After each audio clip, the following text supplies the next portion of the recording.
Hey strong people, Kalle Beck here from StartingStrongman.com, recapping what we know from the Ultimate Strongman World Championships, which took place yesterday, Sunday. Nice Sunday show. Looked like a lovely event. Heard there was over 2,000 people in attendance, so that's pretty cool. It was put on by Ultimate Strongman. It was also the Ultimate Strongman World Championships. Ultimate Strongman is ran by the legendary Glenn Ross. Quick notes. Before the event, the day before, Terry Hollins wasn't going to compete. Don't know anything on that. And he was replaced by Zach Hodge. Hage. And, so which is really cool. He was over there already to support his brother Nick, and they got to compete together. I competed with Zach way back when at the Arnold World Championships in 2014 when he competed as a 185. That is crazy. And always been a big fan of those two. And they really bring something to the sport and the attendance, even if they weren't, in contention for the podium this weekend.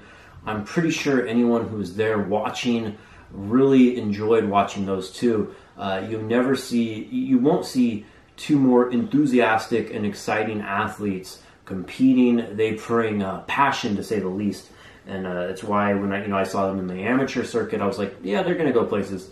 And they continue to do so. I think I heard that they're going to be doing Ultimate Strongman Team Championship in later this year. I think it's September or so. So that's cool. And a little note. The first event was a farmer's walk. And you watch my preview show to kind of run down how I thought this was all going to go. I got it pretty good. First event was a farmer's walk. Kilskowski won it. Big shocker. He's just, anything where he has to use his feet and not have to pick something up from the floor to lock out. He's pretty much winning these days. So he won the farmer's walk, and I think the other two to finish were Gymnasia. So I guess his hands are finally healed up from Worlds, and Lawrence Chalet. Silver dollar deadlift, which is an 18-inch deadlift. It's a partial pull. That started at 400 kilos, and everyone was good. Kilzakowski was out at 420. Oh man, the deadlift is just, it haunts him. I mean, it's crazy. Once we go through all this, you'll see why. Everyone kind of all went up till about, it was kind of slimmed down at about 460.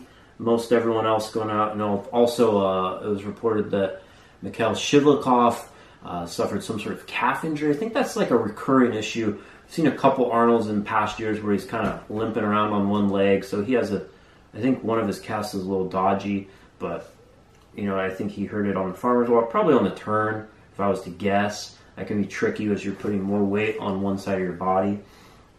And then, so pretty much, it kind of narrowed down up to 460 kilos. Then Lisi's was out at 480. Then I think the only people left were Vatatis Lawless, Gymnasia, and Hanla. And, they all hit 480 and then went right to 505 for a new world record.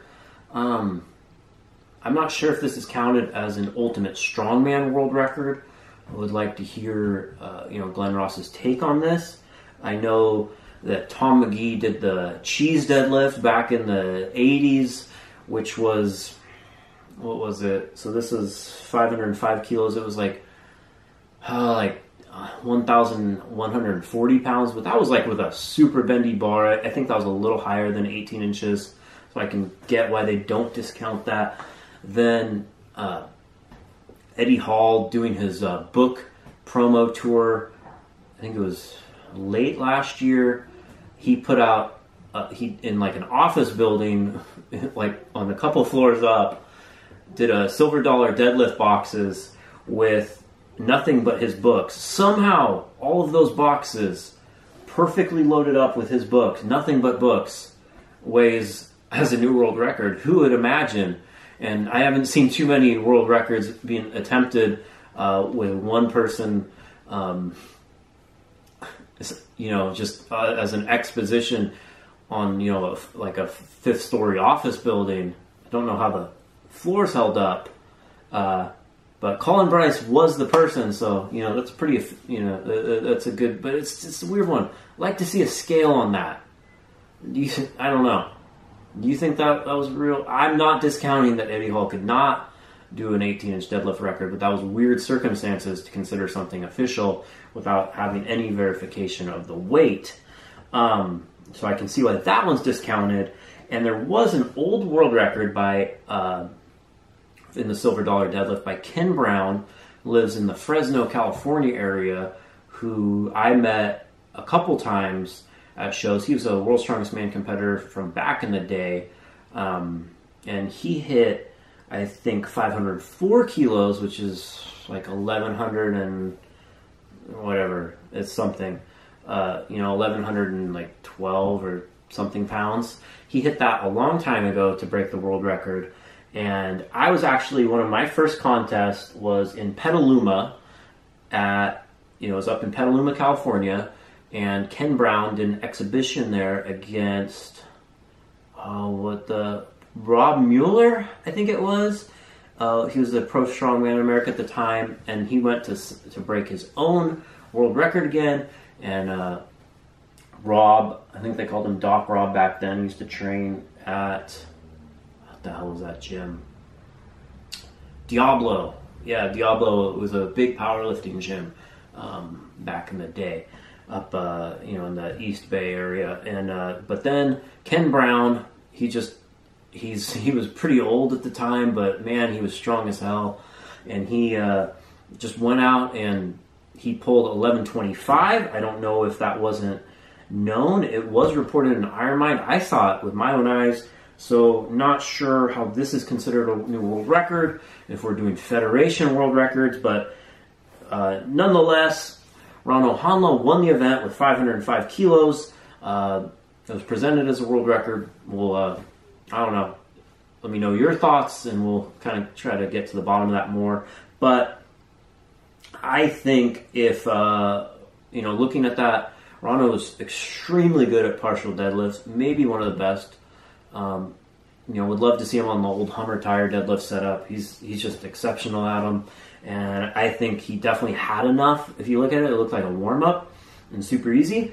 So I think he had enough to do more if he needed to. But if you get the event win and it's presented to you as a world record, where are you going to do more?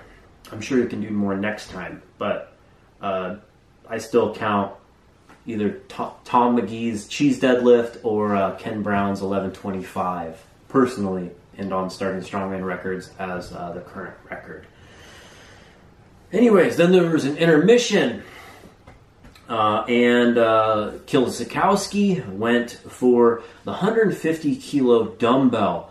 Dimitar Sabatinov and Kilzikowski are kind of the only two that are like right at this upper level of dumbbell pressing. I think Brian Shaw's up there to some extent, but he doesn't seem to go for the heavier dumbbells. He doesn't, records aren't really the thing that kind of seem to motivate him in general. Last year, Dimitar Sabatinov shocked the world and hit, I believe it was 143 kilos, which is like 315 pounds-ish, and this is 330 pounds. And that video just went viral. I mean, it was cool because how he struggled with the clean, and it was filmed really well by Strongman Motivation. I think that video has over 1 million views on Facebook. Not as much fanfare for Kilzikowski's, even though like 150 kilos is one of those things like Dimitar has been saying he's going to do for a while. He's given a couple cracks, been real close. But man, Kilzikowski looked like he could have hit it for a double or a triple. Whatever. He's gained a bit of body weight. I think he was listed at World's Strongest Man as 340 pounds. He was at least 20 pounds lighter, I believe, in prior years. And it looks like it all went to his shoulders and upper back. And his pressing is obviously, it's showing a new world record. Awesome. You can check out the video on my channel, or I'll put a little card in here. Then we went on to the log. So Kilzikowski does a world record. Hopefully he got paid a little extra money, because that's how world record attempts tend to be. And he goes right into log, not even worried about it. And he wins the event with getting 180 kilos, the only person to do so. Most everyone else, there's a big log jam at 160. Kiełzakowski got back a bunch of his points with this because, when everyone ties, they split points and you get a bigger separation. So pretty much everyone else, but maybe half got, the top half got 160, the bottom half got 140. Kiełzakowski got 180, which is right at 400 pounds, and so he looks to be his pressing strength, judging by worlds, judging by the dumbbell, is back. It was a little off for a while. He had a shoulder issue and a surgically repaired tricep, and he's back, so now he's going to be dominant in that event again. So pretty much it's if there isn't a deadlift in a contest, he's winning it, and he might just win it anyways. Onto the flag hoist. This is a weird event. Basically, there's like a flagpole and a flag, and it might be a little controversial. They start off on the ground, and in America that's a big no-no. So the flag has to be hoisted. You kind of grab the pole with your arms out. It's like a reverse single fingers in a way, and you kind of walk backwards. Lean back, pulling until the flag is hoisted.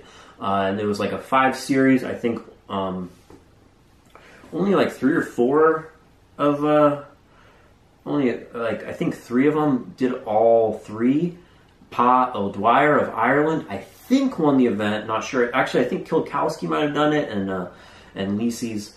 I'm not sure if he edged Pa or not. Julian Howard put up a video on his Facebook page, and it was very close.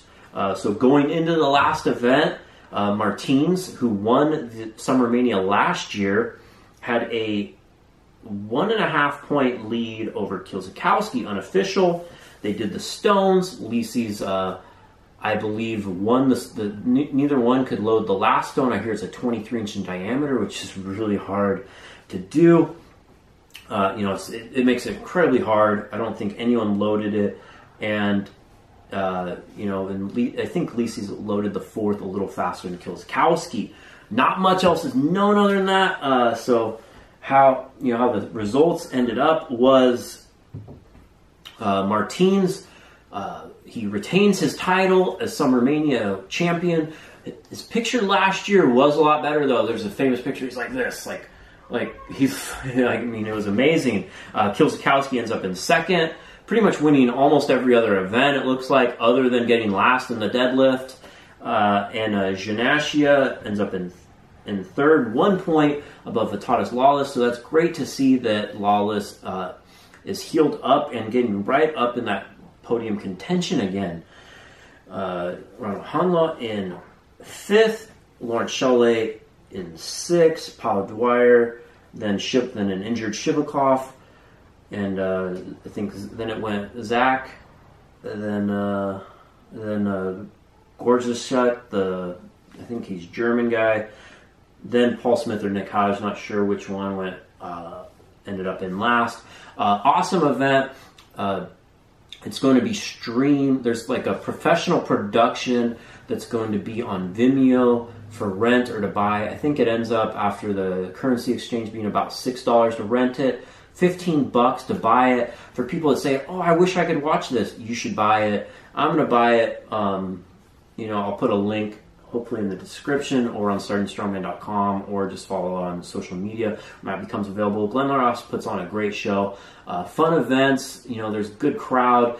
And the best thing about Ultimate Strongman shows, in my opinion, is whenever there's a successful lift or a PR or a big lift, the confetti cannons go off, the pyrotechnics shoot up. You go, wow, I should be excited. And I think that kind of stuff is pretty cool. So congrats to Martins on becoming the Ultimate Strongman World Champion and defending his Summer Mania title. And just watch out if there's ever an event that doesn't have a deadlift, or Kiełzakowski fixes, gets marginally better. He just needs to be mid-pack or 7th on a deadlift versus, basically getting last in one, and he's going to win pretty much everything. He definitely looks, he's the fastest rising star in the sport. Him and Martins and Ganasia, the top three, seem to be, they're all roughly in their, mid 20s to, getting into their later 20s.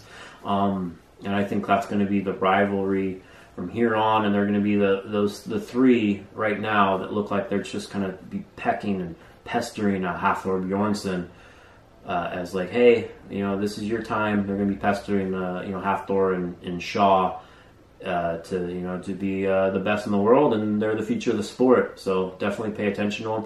Kalle Beck, StartingStrongman.com. Of course, go to store.startingstrongman.com for all of your strongman training needs, including my ebook, How to Train Strongman in a Regular Gym, and go to StartingStrongman.com for all of the latest news and information on strongman and strongman training, and hit subscribe for future videos.